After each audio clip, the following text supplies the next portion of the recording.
Hey guys, it's Todd. Welcome to Personal Development Hacks. And the episode today, we got another fantastic guest. So we'll get going here in a second.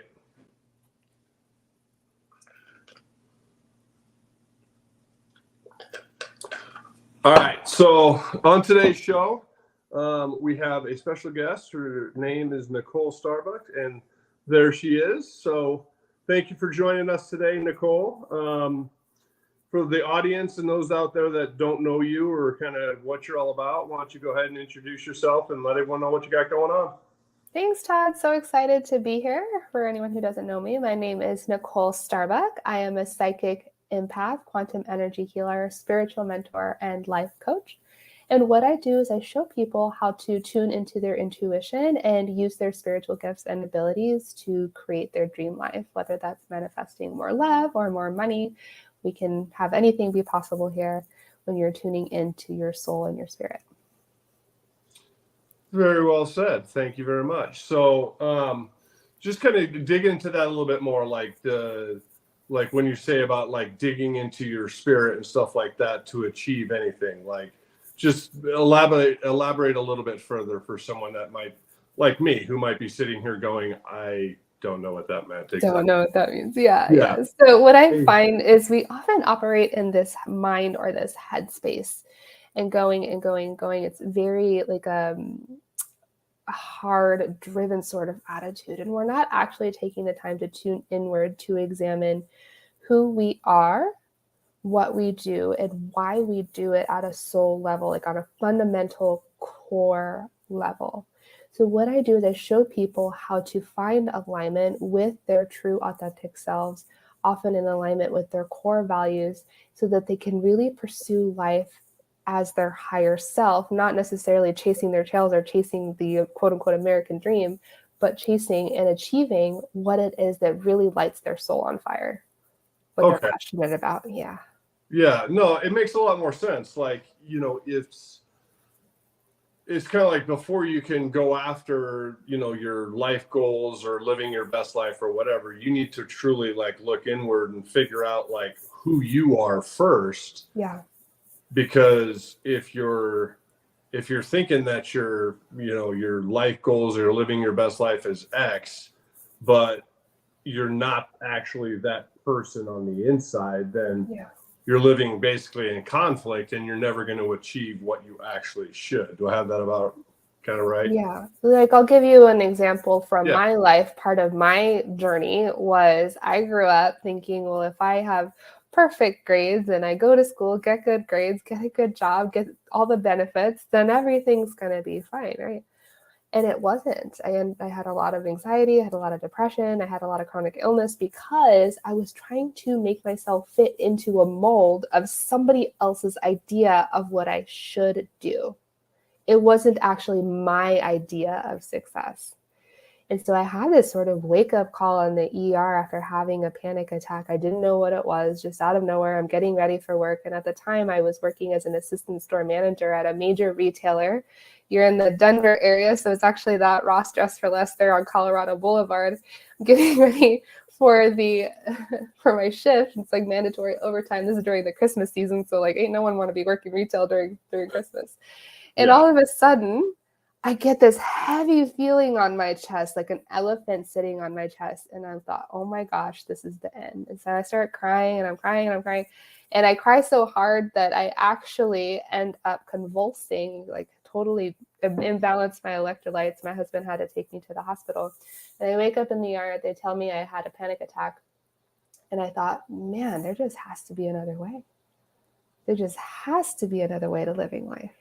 Mm-hmm. And I realized that I was doing life according to someone else's terms. Well, whose terms? It was what society had said as quote unquote success, not what was successful for me. And so for me, I did a lot of soul searching, a lot of personal growth and development and just self-discovery. And what I found is for me, success was about becoming the best version of myself so that I could empower and encourage others to be the best version of themselves.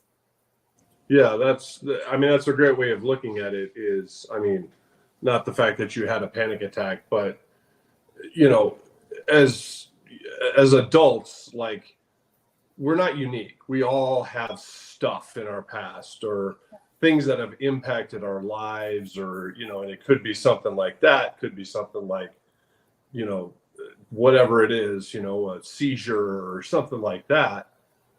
But it's what you do after that determines kind of your character and really kind of can define like who you are as a person and as an individual. Does that happen to you and you're like, well, the big man upstairs is trying to tell me that, I shouldn't do anything else? Or do you look at it and say, it's a wake up call that this was caused because I'm not living what I want to, and that's causing me stress and panic and, that feeling of loss of, you're in your own life's car, but you're sitting in the passenger seat. And society's sitting over there driving going, no, we're going to do this for a while. So that's a great way of looking at it, is like, don't let society or, the fact that, you're going to hear people all the time, go to high school, go to college, get a career, work there for 40 years, retire at 65, get your 401k, your Social Security, and now you get to enjoy life. It's like, forget that. Exactly. Like, just, I want that now. Like, I want to be able to enjoy it now, where you can. And there's a couple different ways to do it. You either, have an idea or something that you're passionate about that you can share with others. And there's a risk, obviously, but you launch something on your own. Or if you're comfortable and you can't leave your 9-to-5 day job, then look for something that you can create additional streams of income with. In today's day and age, I mean, give me a break. If you've got a laptop and the internet, you can pretty much like do something to create, even if it's a couple $100, but it does give you that freedom to at least have some breathing room, or, take some of the vacations or do stuff that you want, But yeah, I'm sorry that you went through that, but congratulations on, doing, like, learning from it and creating the life that you now have, and the fact that you're sharing it with others. That's always the best way to do it. And that's something that I found with everyone I've talked to, on this podcast, or kind of just in general, is most people are in this for the right reasons, and that's to help other people. And there's, because people need it. They, it could be a slap in the face and a wake up and, you're not doing this and this is what you need to do. Or it could just be some general, like, let's redirect some of that energy. So, so just kind of walk us through, like, how do you go about that? Like, like, if you're talking about like their best life, like what are some things that you find that come up, or what are some roadblocks that you see consistently, or, not consistently, but more often than not, that come up? Yeah, that's a great question. You already touched on one of them, which is this idea of choice or free will or agency. So often people find that, or they think that they are not in control of their own life, when in fact we have the choice to take a situation like what happened to me. I can either be the victim and give up hope and just totally crawl into my hole and withdraw, or be the victor, where I take that pain and transmute it into purpose. And so that's really the sign of someone that is going to be in pursuit of their higher self and their purpose, their life mission, is if you are able to take something painful and turn it into a sense of purpose. And another thing that comes up is this idea of joy or of pleasure is what actually lights your soul on fire. What are you passionate about? And more often than not, it comes from something in childhood that we were excited about way back in the day. Most of our issues we can trace back to our childhood and unfortunately our parents. But there was something that you really thought about or you really enjoyed as a child. For me, it was creating art, like making things, and that's what I do now. I'm a creator. I make courses and programs and I said courses, so content, and Right. It's just a make different form of art. making and It creating is life, my soul. absolutely art. Exactly. Yes. And so that's my question. This is one of the things I bring up in one-on-one and group programs is what does your soul most long for? Or if you want to put that in different terms, is what used to excite you as a kid? What really just like lit you up? What were you passionate about? And then now as an adult, we have all these excuses and we have all this logical thinking brain of like, that's not realistic, that's not practical, X, Y, and Z. Because why? Because we allow society to speak into our lives in that way. And so the next question is not only what are you passionate about, but what would you do if you weren't afraid? Mm-hmm. If you could release fear of not having enough time, fear of not having enough money, if you could just do whatever you wanted, when you wanted, with who you wanted, what would you actually be doing right now? Yeah. Well, and I think you touched on it very profoundly in that a lot of what prevents people from taking a new path or trying something new or enlisting your help or enlisting my help is it's a bit of fear, and it is natural, yeah. So that's one thing that I stress to people, like it's natural that you feel apprehensive about doing anything, like because you're taking your life and your stories and your past and all this stuff, and basically you're entrusting someone to say, I have your best interest in mind. You can share with me what you want, but I need some basics so that I can give you the proper direction. So there is that fear part that comes into it. But then they look at it and they say, well, that fear equates to, what if I try something? What if I try this and it doesn't work? Mm-hmm. What if I take this new path and I don't succeed with it, and everything comes crumbling down? And I kind of look at it and I say, well, what if you do it and it works? Mm-hmm. Look at the world that opens up. Like if you attack it, you don't put a toe in, you jump in with both feet. Yeah. You attack it, and what if it works? Look at the world that opens up.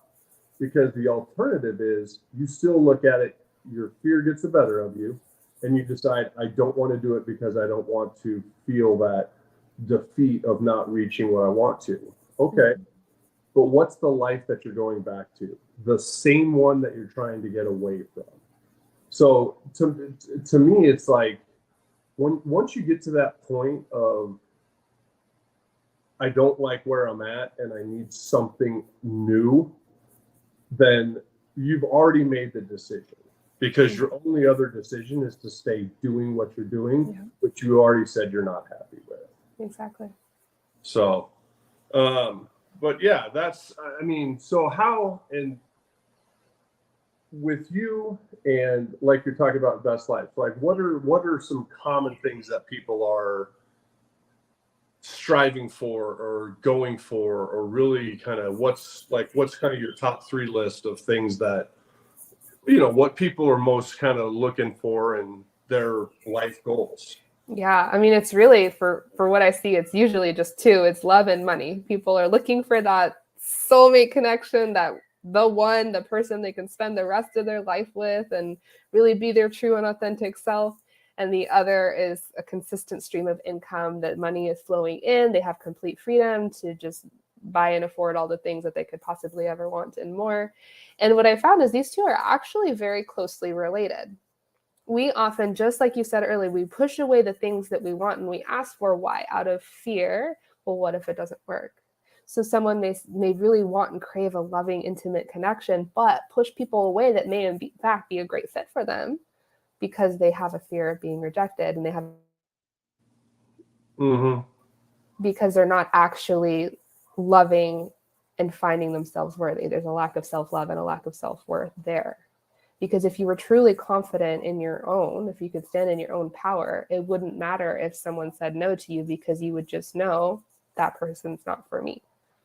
And same for the money aspect. Like, I actually don't believe in failure, because everything is a learning opportunity. So if something, quote unquote, doesn't work, maybe it didn't work in that way, but maybe there's something else happening. There's a lesson there that I can learn to tweak, that I can make some sort of silver lining or some sort of gratitude that I can have, that I can take with me to the next iteration.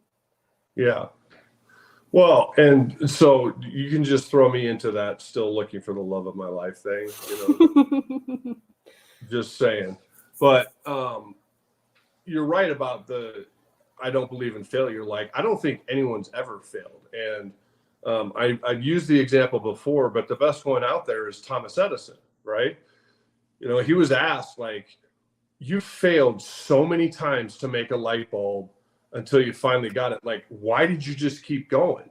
And his immediate response was, I didn't fail once. I just learned 1,000 different ways not to make a light bulb. And so those opportunities that come up, that's where we grow, is when we're challenged, not when we win. It's those moments and those times that we put ourselves in that challenge us and make us like take a pause or take a sidestep or make the hard decisions. That's where we grow as individuals, as people, as a society. Instead of thinking, well, hey, you're doing fine by yourself, just keep doing what you're doing and you'll get there eventually. It's like more and more people need to be like, that's fine if I stay on that path, but getting there eventually is not what I want. I want to get there now. Yeah. And that's what the successful people, a lot of the most successful people has learned, is just they condense time, instead of it taking them 40 years to eventually get there, it might take them a year in terms of just like what they're doing. And it's because they've learned that the more positive you present yourself and the more connections that you make and the more you put yourself out there, you tend to attract more than sometimes what you can handle. It's like all of a sudden you look at your calendar and someone's calling saying, hey, I got this for you. And you're like, I have no idea where that fits at all, but that's a good problem to have, not the opposite. For sure. Yeah. All right, and I love what you said about like condensing time, because we call that quantum leaping or time bending, where you can take a reality, which like you said, could take 40 years, but you just go like shoop and you just accelerate that. And that's a beautiful testament to the power of manifestation, for sure. Yeah. And it's if for audience members who are sitting out there going, this is all this is the pie in the sky. No. This is reality. This anymore, this is how the world works.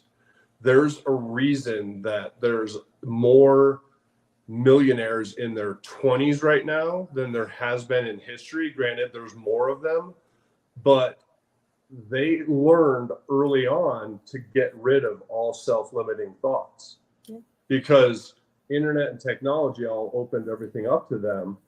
And they found a niche and they're doing well for themselves. And,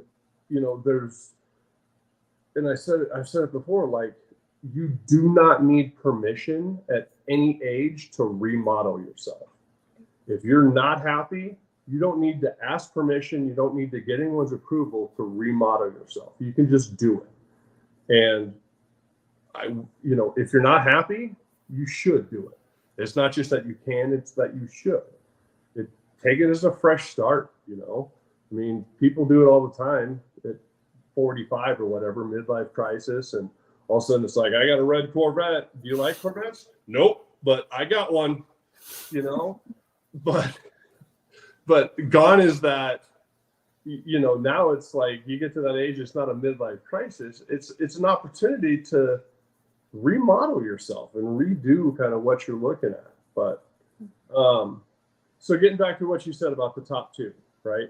Yeah. Wealth and relationships. And maybe the third one, because I think you had like a 40 finding your true love. Yes. So health, wealth, and relationships. If you look at it, 99% of people that set a New Year's resolution, it falls into one of those three categories. And you'll get people that'll say like, well, no, mine's unique, but there's a quick line that goes to, well, you may want to say, you said you want to do this, and that's a great goal, but you need this to do it, right? So, I mean, how does, because it's like you said, it's a third, but how do you see them feeding into each other in terms of, if someone comes and they're really focused on like a relationship type thing, and they need to get rid of that fear of rejection and turning away people because they're afraid, well, this is too good, and they're, I'd rather say no first kind of thing. How when you get them to the path of like actually making growth in that area, how does that equate to then their wealth and also their health? I mean, do you cut out a little? We cut out a little bit. What was the question? Sorry. So you got relationships, you got wealth, and you got health. So if someone's focused on a relationship, once you get them kind of on that path of being successful with it, how do you see that equating to the other two things that we talked about? Yeah, it's all intertwined, interconnected. If you've ever seen like the Venn diagram of like health, wealth, relationships, they all meet in the middle. And what it comes down to is if you can energetically shift and clear the mindset, the slow moving energy behind, say, accepting love into your life, what you're doing is you're actually opening up your energy to receiving all forms of love, including money, because everything is energy. Love is energy, money is energy, health is energy. So when you open up one area, it's actually opening up the channels for receiving in other areas as well. Mm-hmm. Yeah, I was talking to Megan, who's a holistic kind of health coach, and we had a great discussion about the ripple effect.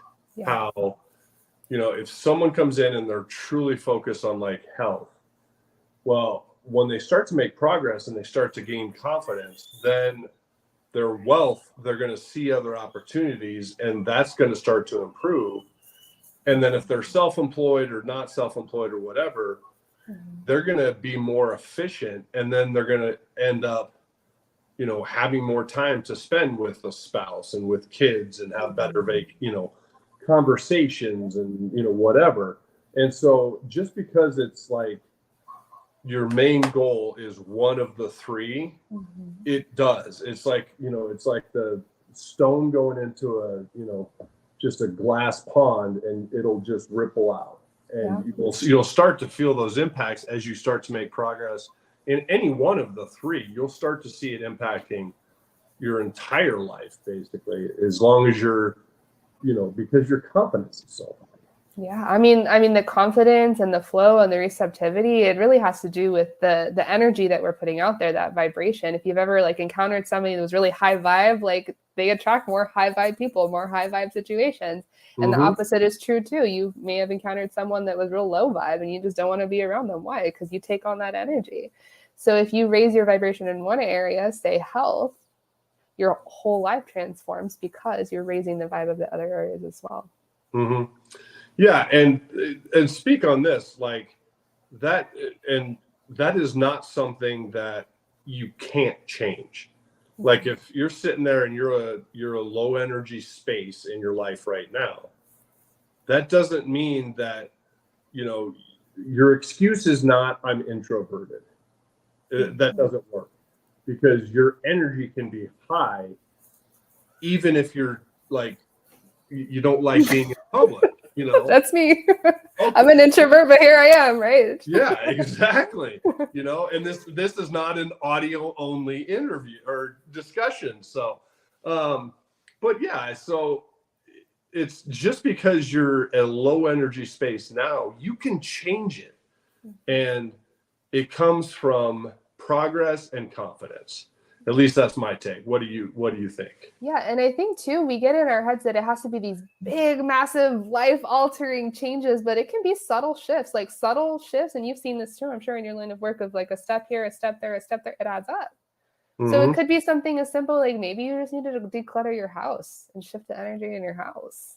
open up some space there, like change the vibe there. Maybe it's just like one friend that's really draining on your energy and you just need to let go of that relationship, right? So it can be very, very subtle. Maybe it's just like raising your vibration with music, playing some happy tunes instead of some really depressing tunes, right? That was my thing, is I used to get into these like, let me just listen to all the sad songs and just be in my feels, right? Like, let's put on some happy music, or let's do some affirmations in the morning, or just pick something. And it's not like you have to do affirmations every day for the rest of your life, but just pick something, and that something will help change the energy around you. Yeah, and I think it was actually Ryan Serhant. So he's the realtor from New York. He's all over social media. But in a video a long time ago, he talked about how exactly what you're saying. You don't have to take giant leaps every day, but if you build into your day, he called them micro wins. Just small little things that you can do that you can be like, okay, I'm off on the right foot, or I'm making a little bit of progress. And he's like, it can be as simple as wake up, make your bed. Oh yeah. It's a microwave. It's like, you wake up, you do that, and all of a sudden your energy level comes up a little bit, because it's like, okay, that took me 3 seconds, but now I come home and the bed's made. I don't have to worry about like, oh God, sheets are kicked or whatever. And so anything you can do in your life to just create opportunities that allow you to succeed, it's going to start building your confidence. And they don't have to be that, I want $1 million tomorrow. It can be like, I just want to make progress. I want to do something today that makes progress, because that's the thing that I think a lot of people need to learn, that struggle with, like you're saying, society says to do this. That's because I think a lot of people are comparing themselves to society. True. Whereas what they should be comparing themselves to, and their only comparison should be them from yesterday. Exactly. Yeah. It's just, are you better today than you were yesterday? If the answer is yes, you've made progress. If the answer is, I don't know, okay, well, what did you do? Well, I thought about like a different way of approaching something. Hey, guess what? Actually, you did, because that's progress. At least you're engaged in something about moving your life forward. And we all need those pauses from time to time, right? Yeah. Like, there's a difference between a reaction and a response, right? Is a pause. So yeah, you touched on something there, because earlier you asked me like, how did I shift from that situation of being like in the ER to where I am now? And I actually, you're bringing back to my memory, I would just make that like self-care checklist of like, get out of bed, make my bed, brush my teeth, take a shower, and eat something. Like, that was it. Like, if I had done those things, I had made it, man. And what did that do? Like, in that time, in that low vibration and that low energy, it built my confidence that, oh yes, I am making progress. And that was one of my mantras, was progress, not perfection. Progress is progress, no matter how slow you go. Yeah, and or like you said, no matter how small it is, it's because it adds up, right? So, all right, Nicole, I'm going to give you a couple minutes here. So I got your quiz up there. So just explain to people what that is and how this can help them. Yeah, so we have this free quiz that will help you to discover your superpower or your intuitive type, with how you can best create ease and flow in your life. And it is based on 5 archetypes. So we've identified these throughout my line of work.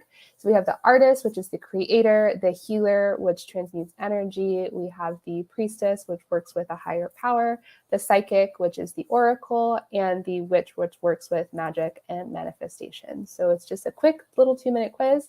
And then at the end, you'll have an opportunity to get some practical tools and takeaways for expanding that gift further, so you can continue to enhance your skills and abilities. Cool. Well, thankfully it's in the computer, so I will, when we hang up, I'll be taking that and just kind of taking advantage for sure. Hey, it's one great thing about being a host is I get a lot of little free quizzes and stuff that I get to take. So I've learned a lot about myself, actually. Yeah. And the thing with this is it's just information. It's not like the end all be all. Like just because you get artist doesn't mean you have to like go out and start sell paintings. It's just a way of thinking. Yeah. Go buy a guitar or something like that. Yeah, that would not go good. So, so getting back to what you were talking about, like with,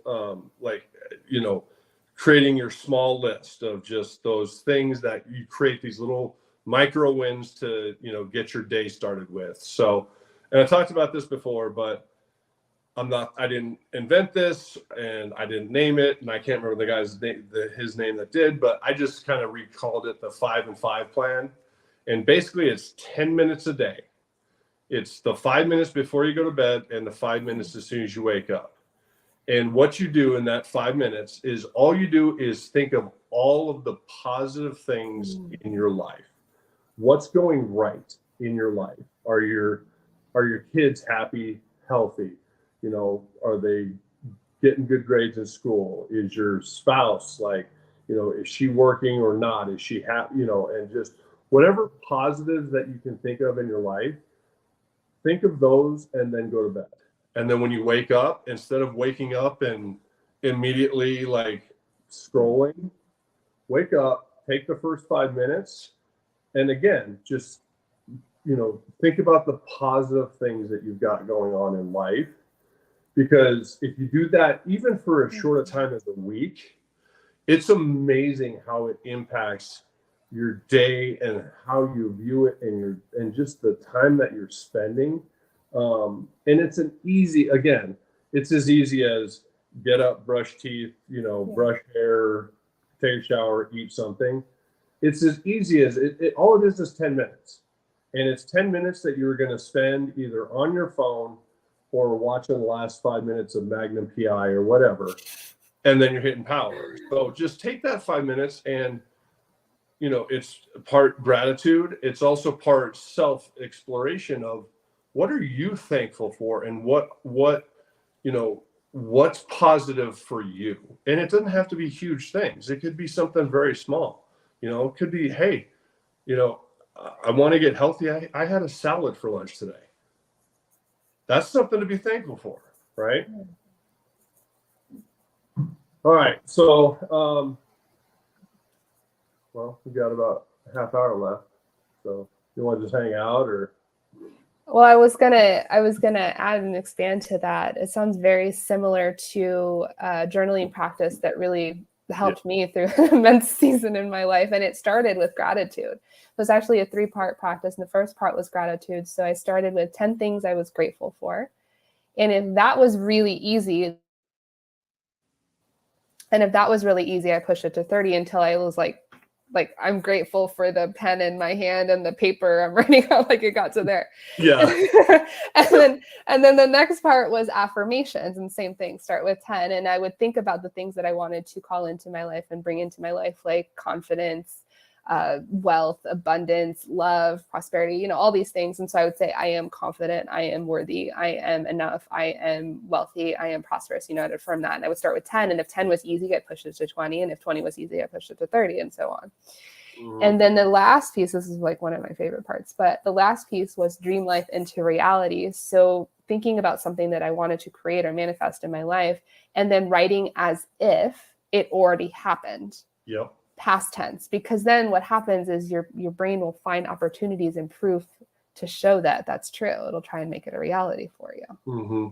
Yeah, and that's what you just said is in terms of writing stuff out on a daily basis as it past tense.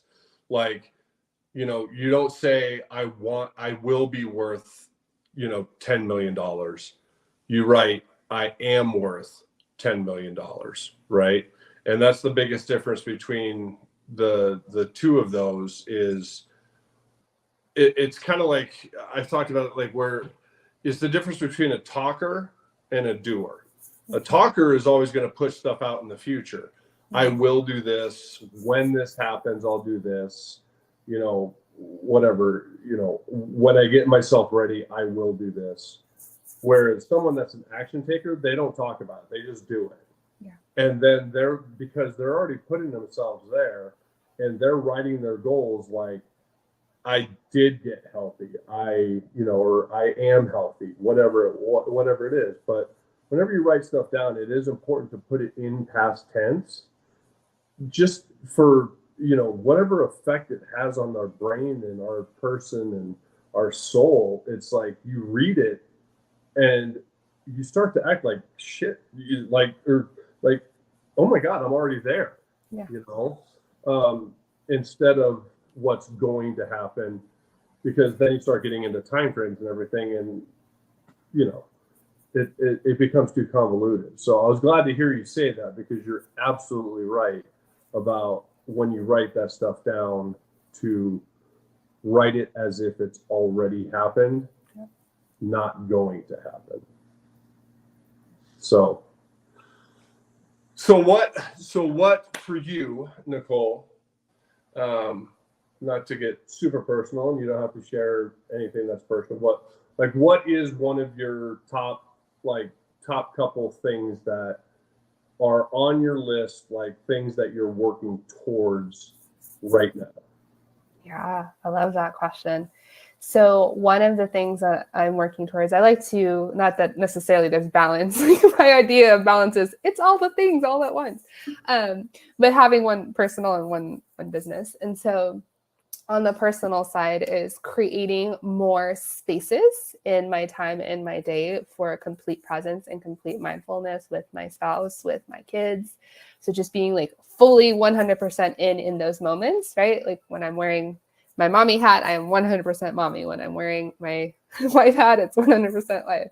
And just finding the joy and the pleasure in those moments, and eliminating the distractions and not thinking about the next thing that I have to do. Like, oh, I have a call in 10 minutes, or I have to go check this email, or just allowing that to be that the wayside, so I can be fully mindful and present. So I'm intentionally creating more spaces for that, like not putting my calls so close together, and not having my phone with me when I'm at the breakfast table or eating dinner, and stopping whatever I'm doing when my daughter asks me for a hug. She's 2.5. So she doesn't ask for hugs very often too. So if she's asking, that's usually a good indication. Okay, this is important. Yeah. Wait till they get to be 18 and 16. It's like you were coming at them with poison ivy. They're like, yeah, what? Earlier it was hey, may I have a hug? And she's like, no. She ran away. Oh, great. Okay. So that's one.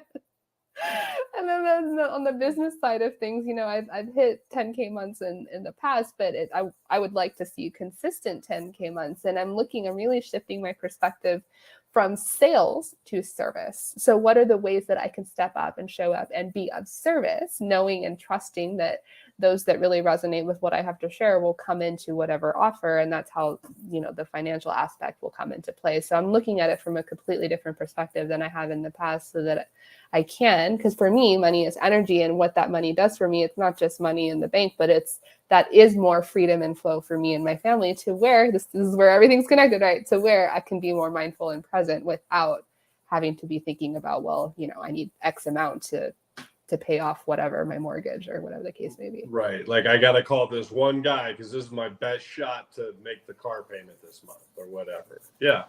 No, those are great. And I mean, the fact that your personal goal it has a lot to do with you, but it really has a lot to do with your family. Mm-hmm. And being there and engaged, and like you said, just being present, and not on the phone, or not looking at your watch and being like, mommy's got a call in 10 minutes, but just being engaged and being present, because that goes along. You never see the immediate benefits of doing it, but when they're 16, 18, they absolutely recognize, because it's not that they tell you, but you can see it in how they act. Mm-hmm. Because they'll be the one that you'll watch them in a conversation or whatever, and they're present because they've learned you're present and you're engaged in the conversation and not thinking about everything else. Exactly. So yeah. Their behavior tells you more about just the steps that and the things that you focused on in raising them, than any words ever will. Oh, yeah. Actions definitely speak louder than words. And you bring up a really good point. Like, why is it that these things are important to me? And I think in our previous conversation, when we first met, we had talked a little bit about core values and this idea of alignment, and why people are so like stressed out and thinking they have to do all the things is they're not actually moving forward towards the things that are important to them because they haven't taken the time to do that. And so that was something that was really helpful in my life and in my relationship with my husband. We've been married going on 13 years. But we felt really stretched thin. And this was before we even had kids. So imagine what it's like now, how important it is now. And what we realized is we were saying yes to everything without really understanding what it is that we stood for, what we believed in. Mm-hmm. And so we took some time to really evaluate what our top 5 non-negotiables are, things that never change. These are core values, no matter what. And for me, it was health, my family, my finances, my learning, and my teaching. Mm-hmm. And so that's been my filter for me. I run everything through that filter. You invite me to a party, I'm adding it. I'm weighing it through that filter. You invite me to something, I'm weighing it. So everything goes through that filter. And what this does is very empowering. It allows me to say yes to the things that light my soul on fire, and no to the things that don't or aren't moving me forward towards the direction of my core values, towards my higher self, towards that best possible version of me. Right? Yeah. And that's, so that would be something. Yeah. No, I love that. I love the fact that a couple things. One, that you take the step to run everything through that filter. But more importantly is that you and your husband took the time to develop it, because that's the step that I think everyone's missing, because everyone thinks, I make good decisions. It's like, well, but according to who? Like, what do you stand for, and who is that decision good for? So I think that's a powerful step one for everybody out there, is what's important to you. What are your non-negotiables? It doesn't matter if it's 2 items or 15. And then whenever a decision comes up, and it could be something as easy as, hey, we're going to go out for dinner tonight after we're all done. You want to go, and you and friends. But it still gets run through that filter of, I promised the kids that I was going to spend time with them. Then then you don't have to think about the answer or making an excuse. You just think about, it didn't fit the filter. No, not tonight. I can't. I'm going to go spend time with the kids or whatever it is. So, putting it into play is, because there's the 2 parts of it, right? There's the development of it, which I think is going to be the big challenge for most people, is like really thinking about like, what are your non-negotiables? Like, what is most important to you? And then running everything through it, because like you said, that allows you to make decisions when you do say yes. It's because it does something on your inside and lights you, and you're passionate, and that you said yes because it met your criteria, and it engaged everything that is in you and that you represent and that you're there for.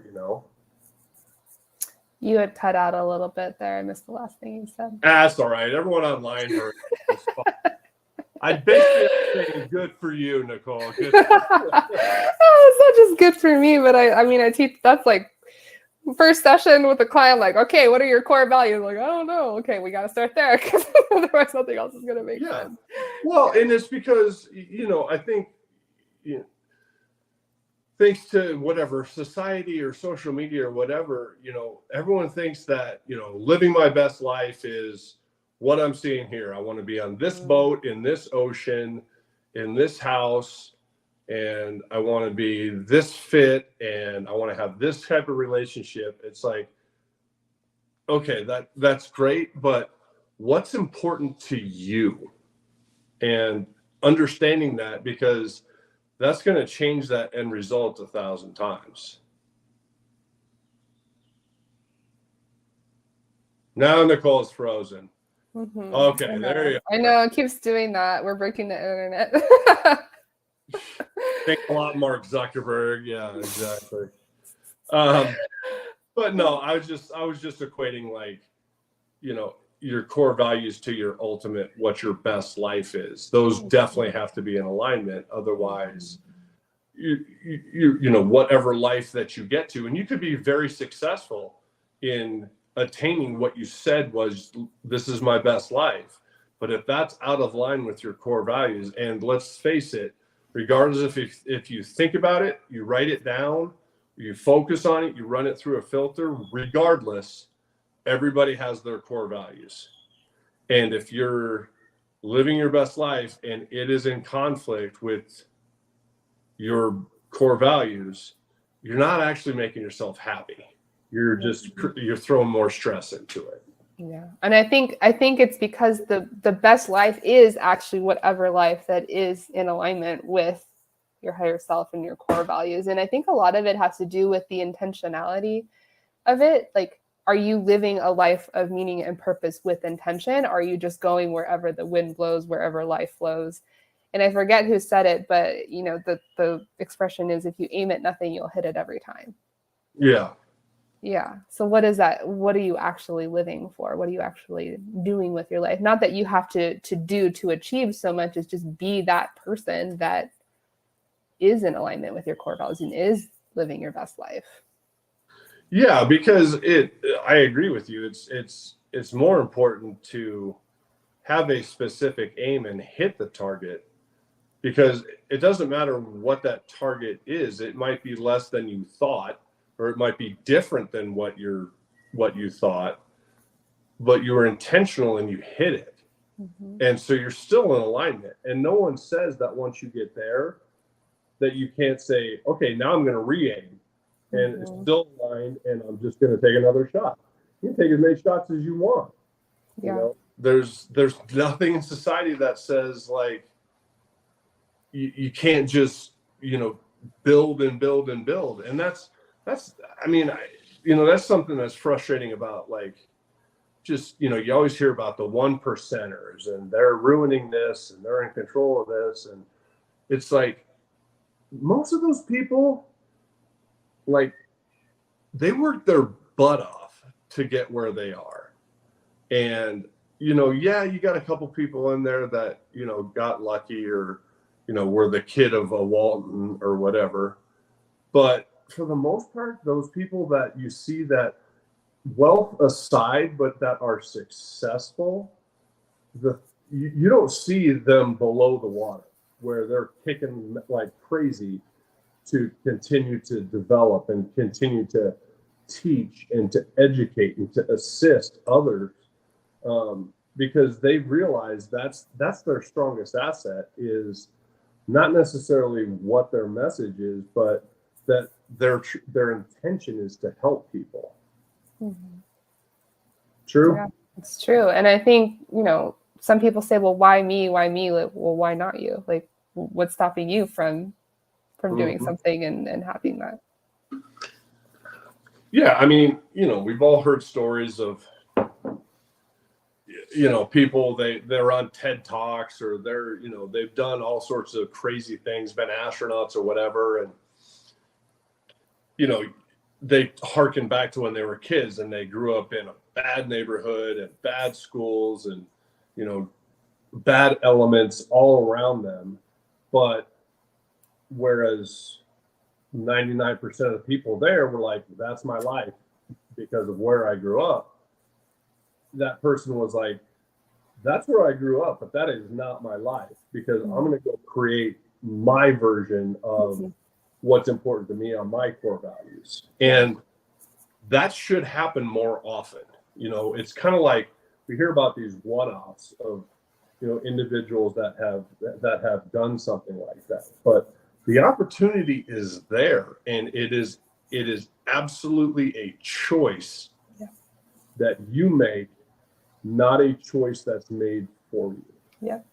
Yeah. And just how you respond and how you grow and everything from there. So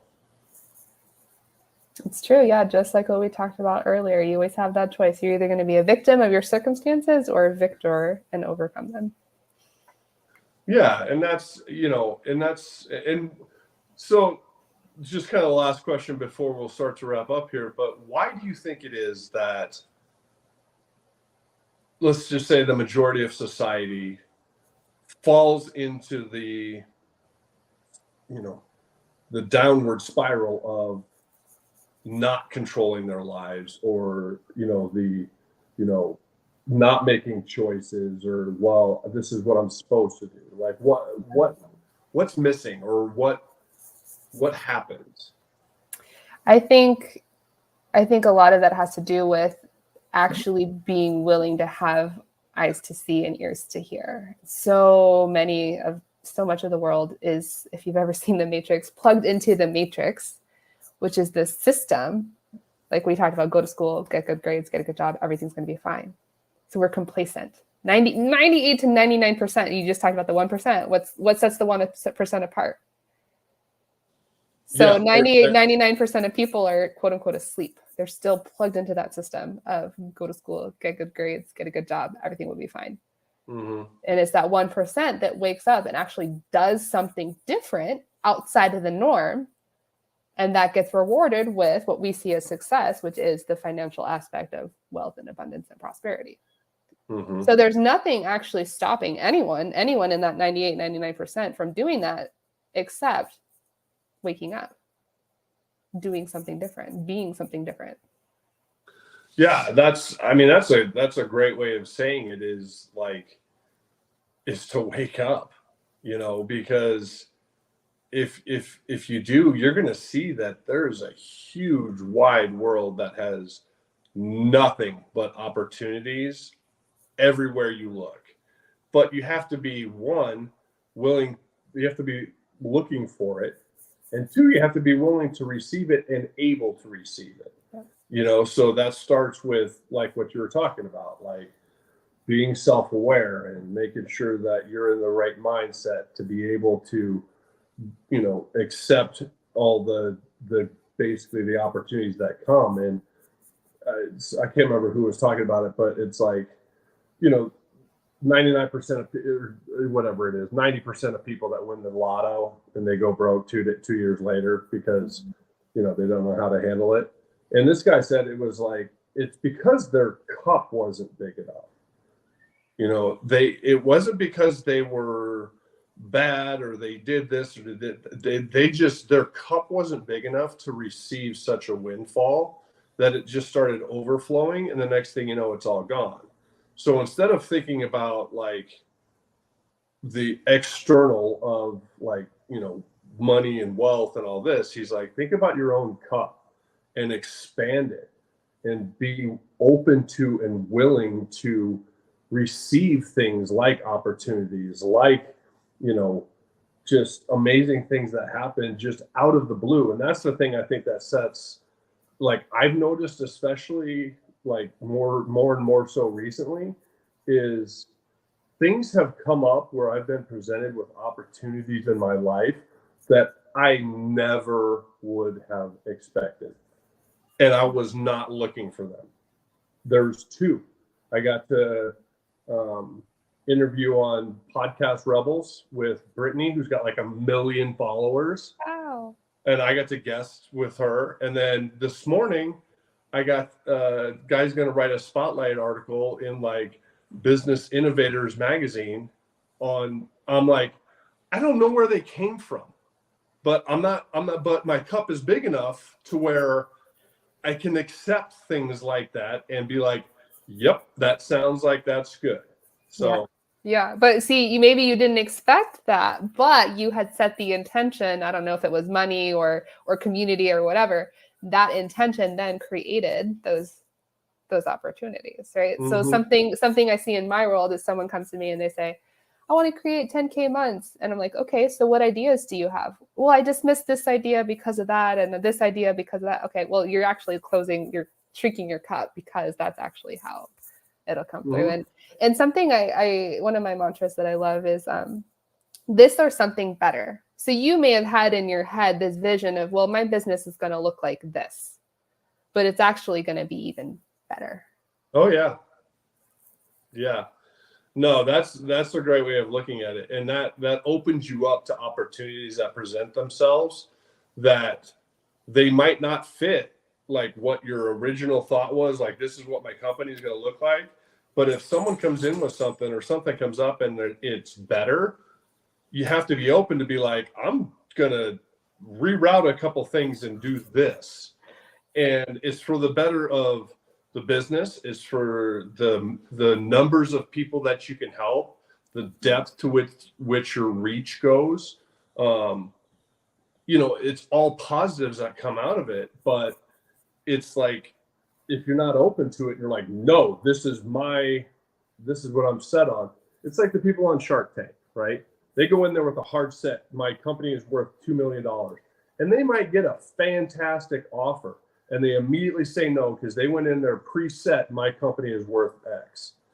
And they end up turning it down and walking out in the same place they were before because they were set in, this is what my company does.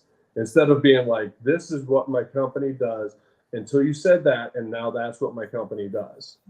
And you go from there. So yeah, I mean, this conversation is a beautiful example of that. Like at the beginning of this year, I had no idea that I was going to be like doing podcasts. That wasn't even on my radar. And then out of nowhere, I thought, man, I would really love to build more meaningful connections. And what happens? Next day, I get in my feed a suggestion for a podcast group to connect with people who host podcasts. And I thought, okay, I need a sign of your sign, right? Like I'm like testing it. And so the next day it shows me the same group again, which is how you and I met. So I wouldn't even be here unless I had set that intention and actually followed through. There you go. Well, with that said, we're done for the day. I'm the lucky one that you found the group and we got to connect because it's been a ton of fun. Nicole, I appreciate your time being on, but for everyone else out there, thanks for watching. We'll see you again next episode.